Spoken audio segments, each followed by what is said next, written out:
ስለ ቶክሲክ ሰዎችና አካሄዳቸው ምን ታስባለህ? ቶክሲክ ሰዎችና አካሄዳቸው በፊትም ያለ አሁንም ያለ ምናልባትም እዚህ ምድር ላይ እስካለን ድረስ የሚቀጥል ነገር ነው ብዬ ነው ማስበው። ምክንያቱም የዚች ምድር መለያ ባህሪ ስለሆነ ነው።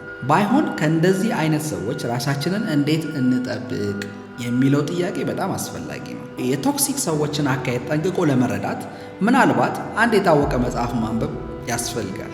የሮበርት ግሪን The 48 Laws of Power የሚለው መጽሐፍ ብዙ የምወደውና የምተገብረው አይደለም። ይህ ሰውን ለመግዛት ማኒፕሌት ለማድረግና እንዴት የማስመሰል ጨዋታ ጌም ፕሌይ ወይም ገዢ እንድትሆን የሚያሰለጥን ስለሆነ ብዙም እንትን የምለው መጽሐፍ አይደለም። ነገር ግን ማንበቡ በጣም ጠቃሚ ነው ብዬ አስባለሁ። ምክንያቱም እዛ ላይ ያሉት 48 መርዛማ ወይንም ቶክሲክ ህጎች አሉና ሰዎች አንተ ላይ እንዳይጠቀሙና እንድትነቃ ያደርጋል።